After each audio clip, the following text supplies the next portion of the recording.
Hey, everybody, welcome to Padooty in the News for Monday, July 20th, 2026. We're recording a day early today. We have a very special guest calling in from the future, about 5 hours ahead of us today. We're going to be dreaming big, talking human ROI. Take a chance on me. It's Alexandra Forsyth. Alexandra, do you know what time it is? It's human ROI time. What time is it?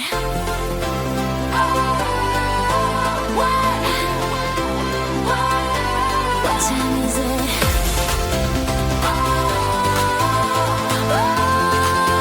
It's time for Padooty and the News. Padooty and the News. The only live news podcast about podcasting from the stage. Padooty and the News. Padooty and the News. The only live news podcast about podcasting from the stage.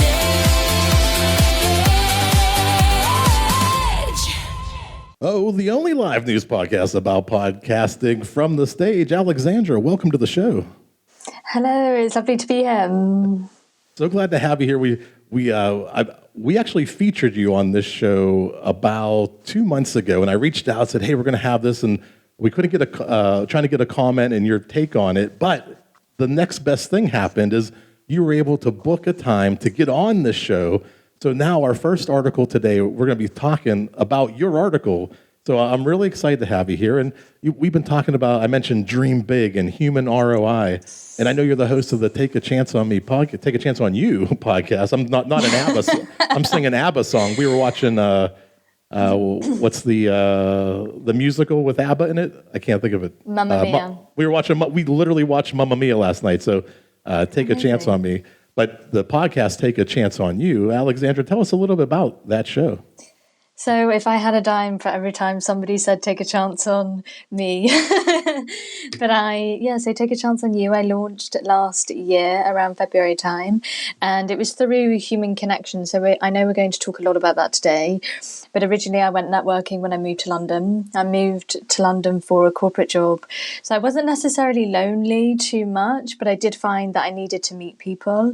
So I would go to networking events, I would introduce myself, but then I'm quite empathetic, so I tend to listen to other people's stories and resonate that way. And people would just tell me about their challenges of loneliness in community and not having enough people around them or resources.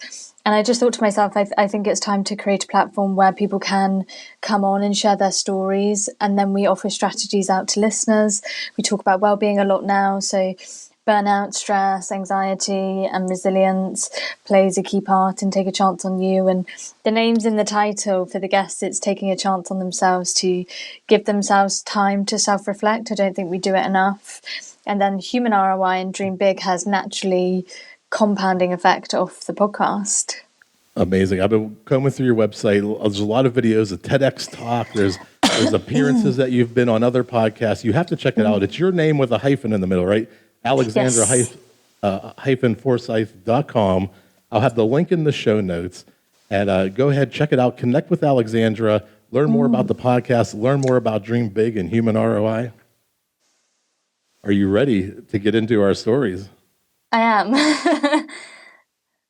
Our first story today is something you're very familiar with. This is from Podcasting Today. And the podcast industry is rapidly evolving beyond traditional audio and video formats, with more creators embracing live events, hybrid experiences, and deeper audience engagement.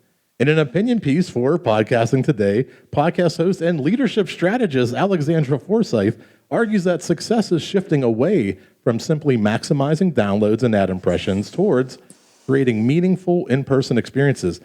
Alexandra believes podcasting offers a unique form of human ROI that can't be measured through analytics alone, as creators build stronger communities through live events, brand partnerships, authentic conversations. As AI continues to transform media marketing, Alexandra sees a human connection becoming one of podcasting's greatest competitive advantages, and definitely a page right out of our playbook. I read this article and I said, this is the future. This is the direction we're moving towards. And Yeah. I'm so glad that we connected. And I've been waiting to hear your full take on the piece that you wrote. Yeah, so recently I attended Creator Fest, which is a 2-day event here in London, talking about the creator economy, not specifically podcasting, but we talked about vanity metrics, and we talked about likes, comments, and shares just on social media on posts. And it is getting to the point with brands when they want to partner with creators, the same with podcasters. They are starting to learn that you have to look beyond, like I said, the downloads, the likes, comments, and shares, and look at the podcast host or look at the creator and their story. How did they get to where they got to? What type of person are they? Can you curate a campaign together? That's what will make for the most effective partnership and longevity in terms of your career as well in the future. And it's the same with podcasting. I mean, for me, because the podcast started in person at events and naturally it snowballed from there, I've always said to myself, I do see my podcast going back to the people in person, so in real life. That's always been the mission and the goal for me. For other people it isn't. They're happy enough to be in the studio, or they just want the audio element and possibly not even the video. But again, I went to the podcast show here in London in May, and a key theme was video and audio combined. So the landscape is just vastly evolving, and podcasting hasn't really been around that long, a couple of decades now, I would say. But it's shifting, and we too have to shift with the times and tune into our audiences. I think it's doing what's right for you as a host, but then also looking at your community and your demographic. What do the listeners want? Yep. People can download MP3 files all day long and listen to the audio, listen passively, maybe a morning commute on a morning run, or just in the background at work.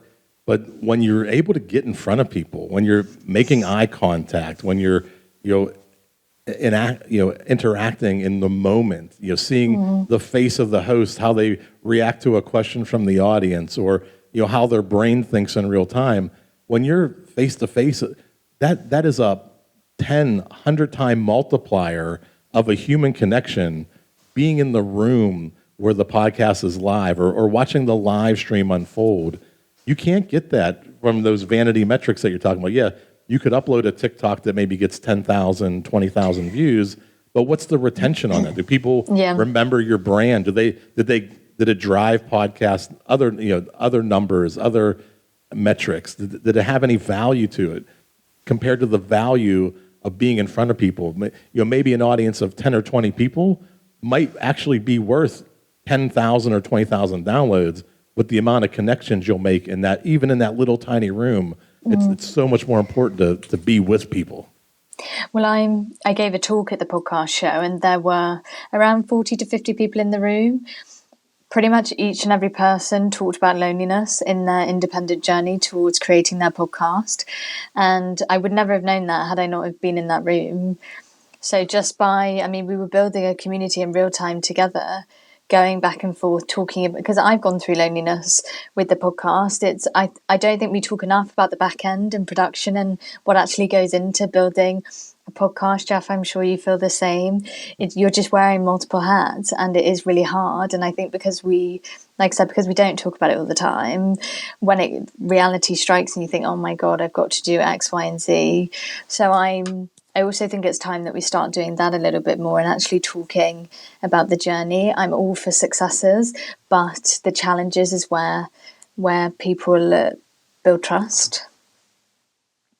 Yeah, there's nothing replaces it. And I build a theater space, right, to have live podcasts. I love this. I'm very bullish on live events and human connection.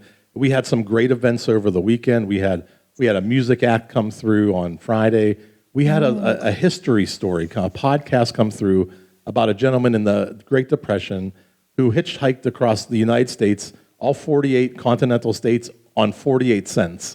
And it was just a tremendous experience. They made a documentary about this gentleman. Wow. His son was here who wrote a book. So to be in the room, to hear that history from 100 years ago being told live on stage.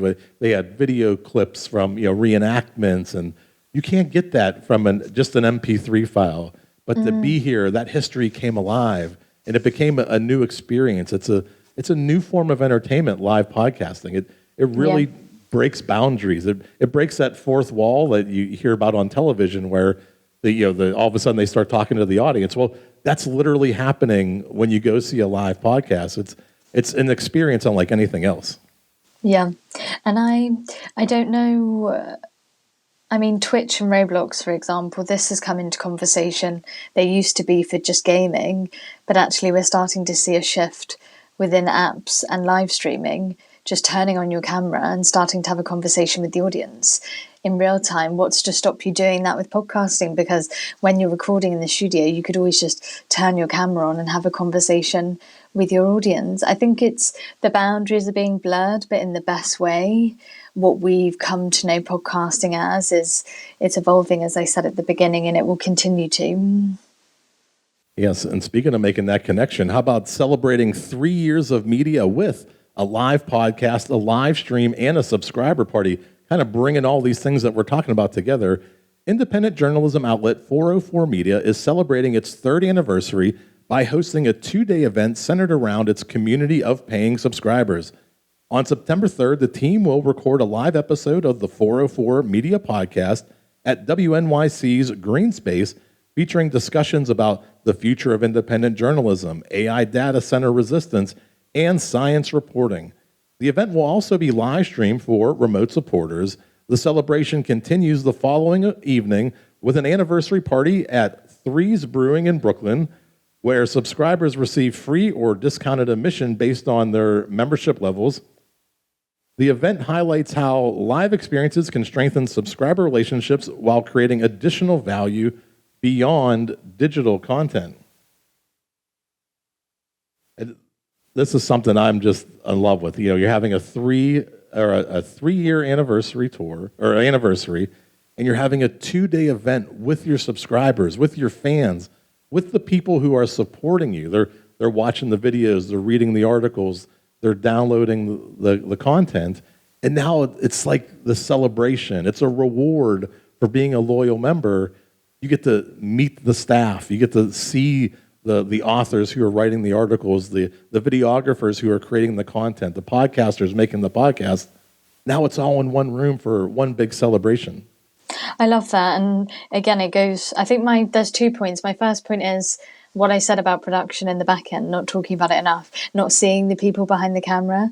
So often you see the host and so often you see the guest, but how often do you see, as you say, the videographer, the person who's doing the lighting, the sound or editing? I think it shouldn't take away the magic. And I said this time and time again, it should elevate your story and your brand even further, because people don't just imagine Jeff the host or Alexandra the host or the guest, they imagine everybody else behind the scenes. And again, it builds this camaraderie amongst the brand, amongst the company essentially behind the whole thing. And then my second point is I love the use of VIP. I've always said everybody wants to feel like a VIP, especially your community. They want to feel like the most important person in the room. And I mean, I think I can still remember the first person that started subscribing and following the podcast. So it's you just serendipity. You just got to keep people on their toes.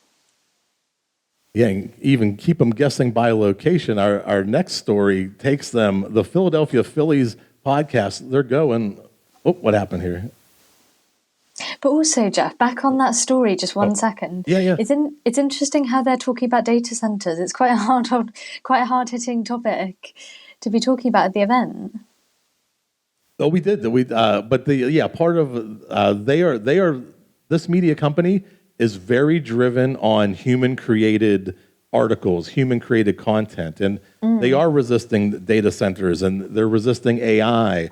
Which I thought was a great tie-in with human ROI. This media company really wants to make sure that you know who's creating the content, who's behind the content, and that's part of what they're doing and what they're celebrating. Yeah, makes sense. We'll keep it moving. We'll go. Here's a remote appearance. You would see these 20 years ago with radio stations doing remote appearances, but this is a Philadelphia Phillies baseball team podcast. They went to Ocean City Boardwalk. So they're just right on the boardwalk. If you're watching the video, you can see all the people walking back and forth behind them. It's a pretty great experience. As the Philadelphia Phillies return from the MLB All-Star break, the Philly Show is taking its podcast directly to the fans. On July 17th, host Todd Zalecki of MLB.com, Jim Salisbury of NBC Sports Philadelphia, and former Phillies general manager Ruben Amaro Jr. recorded a live episode from Manco and Manco Pizza on the Ocean City, New Jersey boardwalk. The event featured guest Charlie Manuel, who managed the Phillies to their 2008 World Championship, and former Phillies manager and player Larry Bawa. Fans could attend the live recording in person or watch and listen later across the show's podcasting and streaming platforms. And here's one, you got a live experience. So if you're a sports fan and you're thinking, okay, I need to get away. Philadelphia to Ocean City, I don't believe it's too far away. Maybe it's an hour drive. But hey, you're going to get out for the weekend, go grab a slice of pizza at this pizza shop. So you're going to support a local business, have a live event, meet some legends of the sports team, and have this great conversation celebrating baseball, celebrating the All-Star game that just happened, and pulling all that together with the fans, the hosts, the TV personalities. They're all there really just sharing their love of baseball. They're going where their audience is, right? If you're going to have a show and you're going to go to the beach, where people who love baseball are hanging out, they're on vacation, here's a little bonus for your vacation. Come see a live podcast about baseball and have a night that you just couldn't recreate through just a digital download. I think it's just appreciation as well. As you say, taking it to the people, making it easy for people to show up as well. And the fan experience. We've just finished the World Cup. We've been talking about it in my workspace today. Obviously, congratulations to Spain. But you do really, you look at the stadium and it's filled with 80,000 fans. All of these people just absolutely adore sports, so it means a lot, and we can never forget that, especially in sports. I think sports, out of all industries, the fan experience is the most important part of it. Yeah, and it's something that really expands beyond the game, and that's something I think this podcast is capping on, is that fandom doesn't just live on game day. It's 7 days a week, 24 hours all a day. year round. Yeah. And if you can have a live event with your fans, at a pizza shop, getting pizza and beer and talking sports, what a better night out. And I think it also humanizes the experience, and we talk about human beings a lot. I think sometimes, and it's no fault of anybody's really, but when you're watching a game on TV or on your phone or on social media, sometimes it can feel quite unattainable. Well, I'm never going to get to see my favourite player. I can just see them through the screen. But actually being able to see them in front of you humanises the experience. And also, of course, you get to ask your questions that you've been dying to ask them and get the answers. And I love the element of humanising experiences because we're all human beings. So we should be connecting together. Yeah, where else can you be a part of the show? You can't go on TV. You're not going to be a call-in host on most television shows in 2026. So to be in the room where they're having the show about the thing that you love and you're participating and you're asking questions of the host to these legends of the game, it just takes that experience to the next level. It really builds on that fandom and makes a connection that's so much deeper than just listening passively on a radio or downloading a podcast episode. And I also think surroundings plays a big part in your career success, etc., who you surround yourself with. So to be with top achievers, say in sports, it will naturally make you want to elevate yourself. If you have dreams to be in a similar position, it will help you get there. So I think that's also huge. Yeah, and also huge. Guess who else is leaning in on live events, live programming, podcasts, and they're kind of, you think Netflix, you think, okay, the algorithm's going to bring me a show. It's going to figure out what I like and suggest more of that. But Netflix is also realizing, hey, people that listen to podcasts, they're invested a lot more. They're listening and staying on app a lot longer. Live programming, people watch a lot longer when there's live programming. And the cost to produce these aren't as much as those billion-dollar mega franchises. They're able to produce this at a relatively inexpensive clip. As subscriber growth begins to slow, Netflix is expanding beyond on-demand entertainment by investing in live programming, podcasts, and AI. According to CNBC, the company is seeing increased watch time as it experiments with new formats that encourage audiences to engage in different ways. Live events and podcast-related content are becoming part of Netflix's broader strategy to keep viewers connected to the platform, while AI is being used to improve the user experience and support content discovery. The shift reflects a growing trend across the media industry as platforms look for new ways to increase engagement beyond just traditional streaming. I'm not surprised, to be honest. If anything, I'm more surprised that Netflix have taken so long. I thought they would have been hot on this a little bit sooner, earlier in 2026, but I guess it's better late than never. I think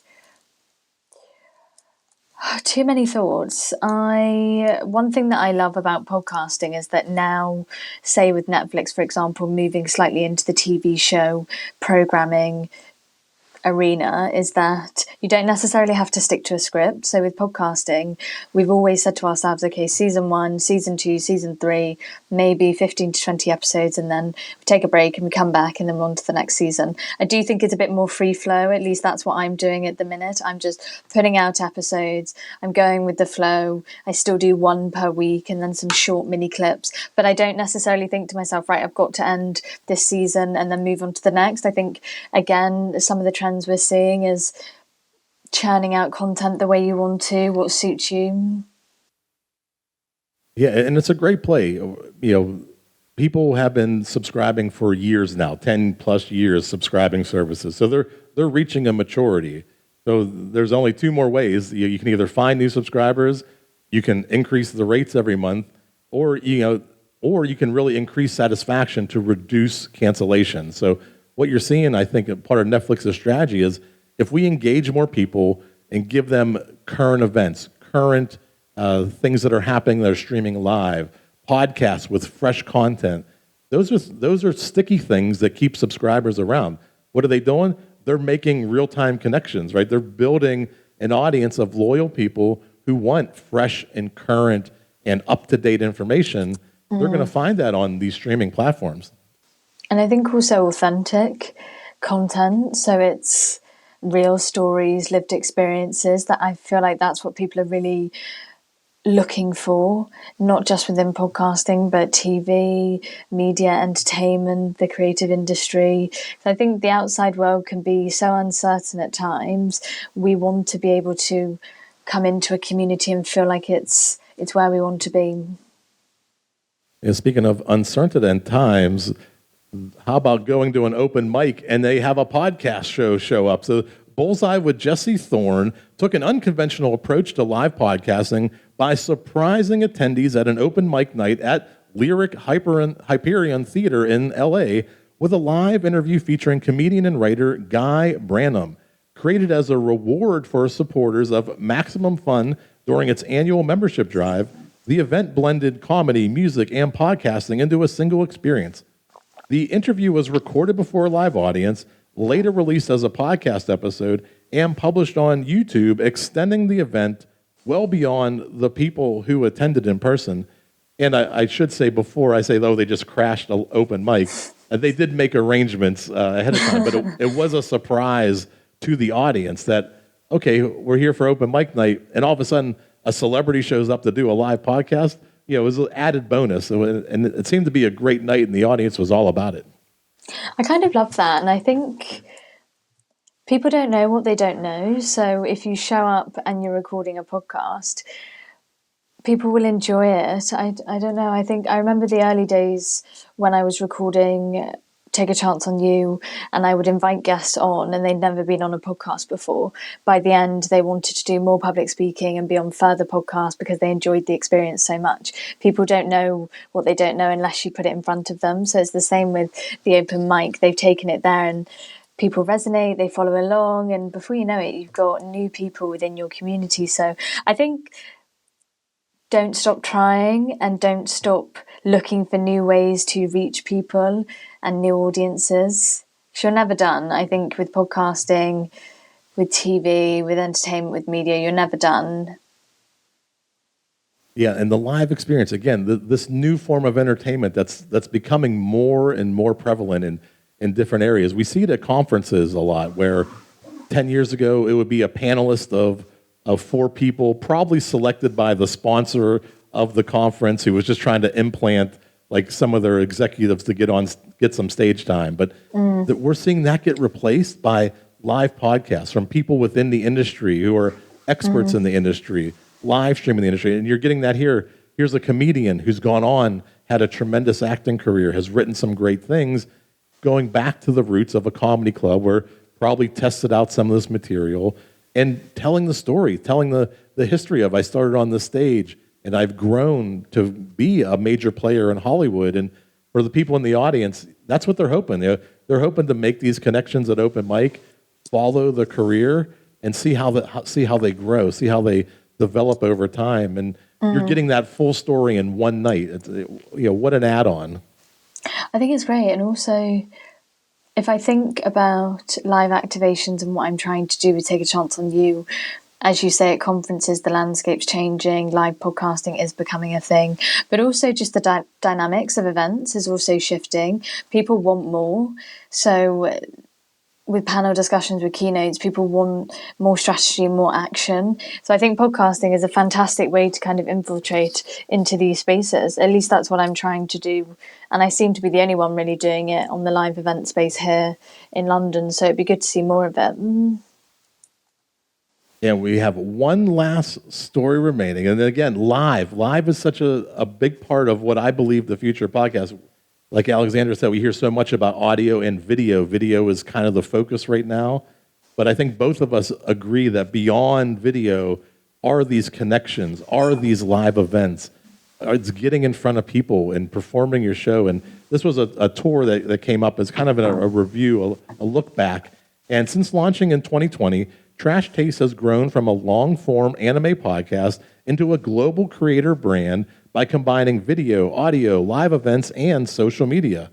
Hosted by Joey the Anime Man, Garrett Giguk, and Connor Sea-Dog VA, the show expanded from studio recordings into sold-out theater performances and convention appearances, where the audience participation and live interaction became central to the experience. Rather than simply recording the podcast on a stage, the hosts built live shows around games, Q&A sessions, and improvisation, creating memorable moments that continue to influence future podcast episodes.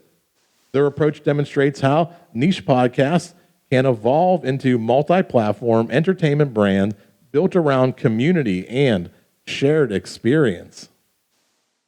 I love that. I love their names as well. But I agree. I think audio, video, live events, it's very much merging together. And it's just always finding ways to reach new people. Yeah, taking the show on the road and just performing. And we'll talk more and more. And, I think I've done maybe 75, 80 shows of this podcast. Every week I'm coming to you with 6 new stories about live podcasting. So this is happening all around the world. And I believe, I don't remember where they were from, but they've done tours through the States, through Australia, through Europe. They've been around the world, taking their podcast, this media asset that they created, they've taken it on tour. They've taken it from town to town, city to city, and they're performing versions of it live in front of an audience. And that's really where I think the future of podcasting is going, is these immersive experiences, these real-time events, face-to-face with people, they can't be beat. As far as a night out or a form of entertainment, I just don't think there's anything better, especially when you compare the value. A live podcast might be $25 to $50 compared to a concert that might be $300 for a ticket. So, they're very affordable. They're very approachable for most people to get out there and really participate in events like this. And I also think book tours, for example, more people going on the road talking about their writing, you can merge that with a podcast.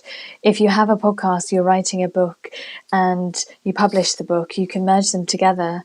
And oh my God, what a fantastic experience that would be for your core community, because they're not only getting to see the host, but they're getting to see the writer. etc., etc. And so you can really expand your portfolio with your community. I think it's just being open-minded. I think with podcasting now, it's just remaining open-minded. Live events are the future. I think it's a lot to do with feeling and emotion. People want to feel something, and human touch, connection. We said that throughout. Can't be understated. Yeah, and like you're mentioning, a couple of the events that we covered tonight talked about recording that episode to have an asset for later release. They would release it on video, they'd release it as a podcast. So a book tour is a great example. You go around, go to different bookstores, do some Q&A. Now you have a podcast, you have a video episode. Yeah, absolutely. I think it's, like I said, people just need to remain a little bit more open-minded. I think because I also do a lot of public speaking, and I have done for years, so podcasting wasn't my first rodeo in front of an audience. I've been traveling, talking to different people, so podcasting was, to be honest, naturally an extension of what I was already doing. But that's another prime example. If you're doing public speaking, depending what industry, you can merge the two together. It shouldn't feel hard to do any of these things. Live events shouldn't feel hard. It should feel like a natural progression. Yeah, and I hope we continue to stay in touch. I hope to continue following more and hearing more opinion pieces about the future, which is really, I can't stress it enough that these face-to-face human connection, even live stream, in-person events, these are the future things that a lot of independent creators, a lot of independent media companies, that's what they're building towards. They know that the value is face-to-face, and they want to connect. And I see this growing so much in the next 3 to 5 years. Gosh, this time next year, I think, what will we be saying in the summer of 2027? Who knows? I can't wait. I can't wait to see you then. And the last thing we do before we say goodbye is I like to turn the stage over to you one last time, Alexandra. You can plug, promote, talk about anything you'd like. I'm terrible at this. I'm terrible. I don't even do it on my own. I'm awful. But okay. Okay. The floor is yours. It's been an absolute pleasure to be here talking to Jeff about all things live events. As I say, I'm the host of Take a Chance on You, a UK-based podcast. I'm based in London, but we're transatlantic, so we've had guests from the US, from different parts of Europe, and I'd love to have you as part of this community. You can find us on all social media channels. You can follow on Spotify, Apple, and YouTube. You can listen to the audio. You can watch the video. We are experimenting with live activations, and I look forward to speaking to many of you soon. Please don't hesitate to get in touch, and thank you very much. Well, thank you. I got one last question for you. Do you remember what time it was? Human ROI time. What time is it?